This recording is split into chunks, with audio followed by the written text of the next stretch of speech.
having a balance between the run and the pass so important for a college football team? It keeps the defense on ease, really. They wouldn't know what they really expect. You give them a little bit of run, then you hit them with the pass, and you pass it, and it opens up the defense, and it's better for the run. You said last year that you and Drake Johnson are pretty close, I think. Yes. Talk about what it would mean to get him back and healthy. I mean, he's almost there. You know, he's getting ready every week, and you know, I'm just waiting for him to see what he can do out on that practice field, and it'll be exciting to see him out there again, you know, fully healthy and being with the team. Yeah, talk about how hard he's worked to get back, and have you guys kind of seen what he's put in? Yeah, I mean, I haven't seen a lot of work that he's been putting in, but I believe that Drake is putting in a lot of work behind closed doors. Maybe people won't notice it, or he's probably in the training room right now as we speak. And you know, it's going to be exciting seeing him out there. Jared said he thought he was first in the run after on Saturday. You said what again? Jared said that he thought Drake Johnson was first in the mile run on Saturday. No, he didn't come in first. He came in, let's say, like eighth. I don't know. Who was first? Mo Ways. Okay. Marius Ways was finished first. When you look at your game against Utah, where do you know, in evaluating the film, where are the areas where you feel like you need to improve? Just being more patient and following my blocks and seeing my landmarks and believing in my offensive line. What have you noticed that's been different with Coach Wheatley versus Coach Jackson last year? You know, Coach Wheat was coached by Coach Jackson, so they have some of the similar coaching schemes and the way they teach. But Coach Wheatley puts a lot more emphasis on being I'm looking for a word to say. He's a player's coach more than I would say Coach Jackson, because Coach Wheat understands what we're going through out in the field, how our bodies are feeling right now, and he's more understandable with that. How does that translate? Like, what's that? What makes you say that? Just because the way he talks to us, he tells us, I understand your bodies are hurting. You just got to suck it up. I've been through this before. And if you do this and that, you can go so far. Some mistakes you guys made on Saturday, or on Thursday rather, are those mistakes that you hadn't been making in practice? No, you make a lot of mistakes during practice. I mean, you always can go look back on and look at the film, the practice film, and see the mistakes that you made, and you can see that you made that mistake in practice, you made the same mistake there. So, and that comes back on us as players, that we need to fix those mistakes and not make them again. You had told us at the end of last year that your vision was getting better. Do you think that it was better in this game than it was last year, or do you think it's still no? I would say my vision wasn't that great this game. That's something I'd like to improve this whole entire week preparing for Oregon State. How are you doing that? Just going back, watching film, seeing what I could have did better, and reading the holes better during practice. How many instances would you say that you missed a hole? 3, 4 times, I would say. 3 or 4 times. Some that might have been big plays, you think? Yeah. 2 for sure.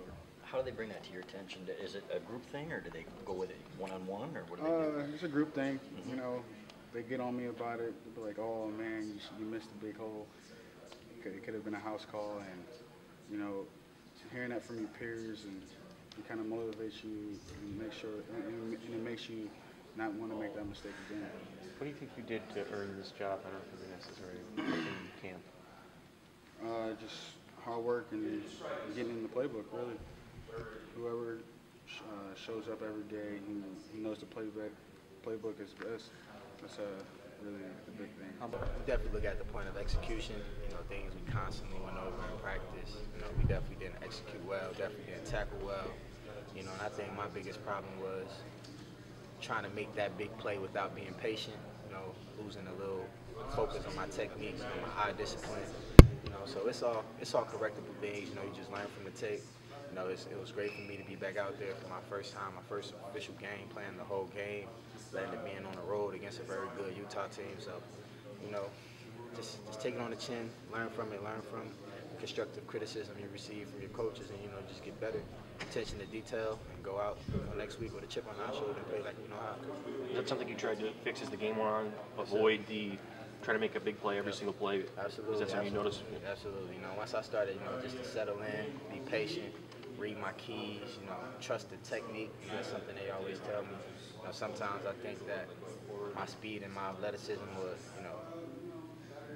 make that play for me when I should use both in terms of using my technique and then allowing my speed or, my quickness to make the play for me. So, it's just something definitely to learn from. I took the constructive criticism, just a whole new focus now, just trusting the technique, because I try my way doesn't work. So, just definitely listening to the coaches and, really buying into what they're really trying to tell me. Is that coming from a coach? I mean, after you make a couple mistakes, is that coming from someone on the sideline? No, that's coming from me. That's you? They don't really, during the game, they don't really get on us unless it's like really a bonehead play. When I came up and got out of coverage when I tried to make a sack on Trevor Wilson, he just dumped it right over the top. So things like that, real bonehead plays, they'll say something. But if you're playing hard and you make a mistake, lose a little bit of your technique, they don't really say anything to you to get you out of your game. We'll just correct everything on tape. So, but for me, watching the tape, watching myself and how I played, it was a little disappointing. But at the same time, I feel as though, I played with pretty good effort. Just left it all out there on the field. How intense was the teaching time by the coaches when you did get to the film? It was pretty intense. It was pretty intense. I'm not gonna go into too much detail, but they definitely got after us and me in particular. Sure. Do you think that's because they know you can handle it a little bit? Absolutely. Definitely.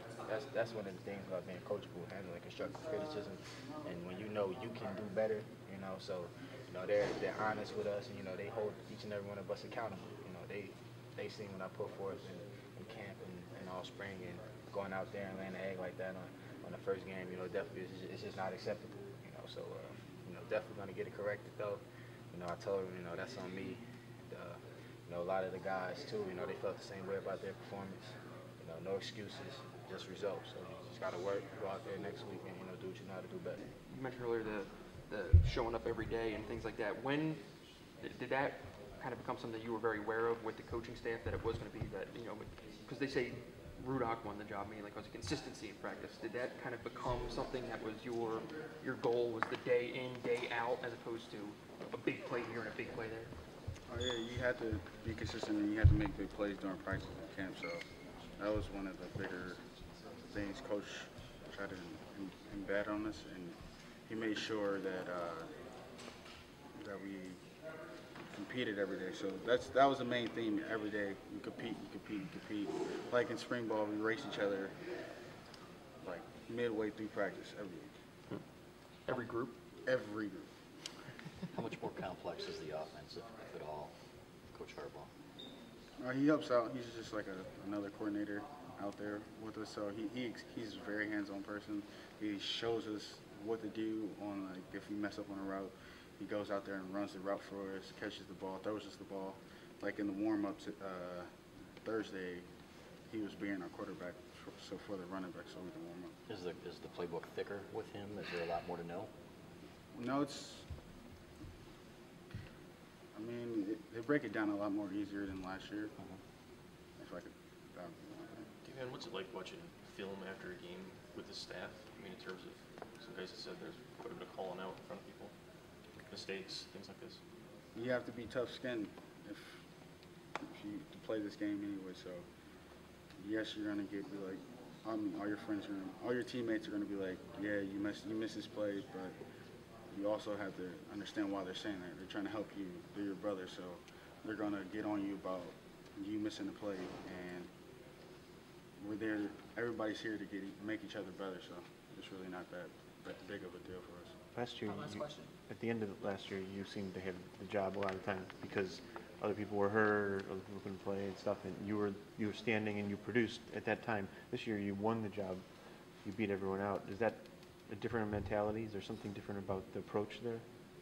I just know I can't get comfortable with being the #1 guy. Like I said earlier, we're all competing every day, and the guy behind me is competing to take my job.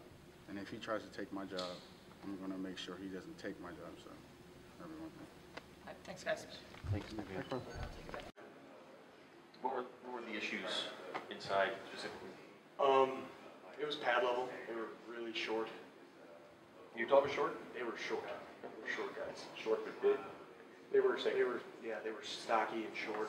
But I mean, it was a pad level thing, and we were a little tentative at the beginning. I mean, Coach Harbaugh said it. I think that we were scared of them slanting, but that really didn't seem to be an issue. We just needed to come off lower.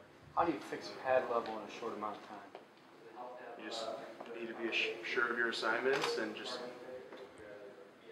I don't really know. It just like happens. You know what I mean? Like it's like either you play with low pads or you don't. It's just one of those things where if you're not sure about what they're going to do, then you play higher. So that if you're sure about what you're doing, you'll play lower. Does it come as a surprise at all when you see the film and you guys see that they're higher than maybe even they think they are during the game? I'd say so. I mean, I think that pad level is one of those things that's hard to recognize when you're out there playing, unless somebody can give you an example right away, or you get blown up. Is there any advantage to you going into this year knowing you were going to be the center the whole time as opposed to past camp for maybe guard, maybe center? I mean, it's been like a little bit better. I've been able to get more reps and been able to, I think our chemistry is good. Like we had good pass protection. Everybody knew like what to do, what their job was in pass pro. But we just need to get on play lower, I guess, in the run game. And yeah, I felt awesome just knowing that I was going to play center. Kayla said that they told us last week that there's a big difference with Drevno. He's learning things that he never had heard before and stuff like that. Have you noticed that big difference too? Yeah, I mean, Coach Drevno is an NFL coach. He tells us like everything that we need to know and things that we didn't think we even needed to know. Like I'm learning like a whole bunch of different defensive like terms, like some coverages, just like safety rotation, like a whole bunch of stuff I never even realized was really a part of the game. I was just looking at like defensive linemen and linebackers, you know. Jim also said that there was a little bit of, everybody seemed to know what they were doing, but you think twice about double checking and thinking about it, and so not reacting quickly. And he said that across the board, not just you guys. Did you sense that? I mean, I felt that there was something, like we prepared for that game for so long, you know, and everybody knew what they had to do, but I do think that there was an element of people like, am I sure that that's what I really need to do? And that's what gets you beat. Is it a function of having a new staff and trying to process everything they told you in first game? I think it was just more along the lines of first game. Just go out there and play hard, you know. Just don't overthink things that you already know.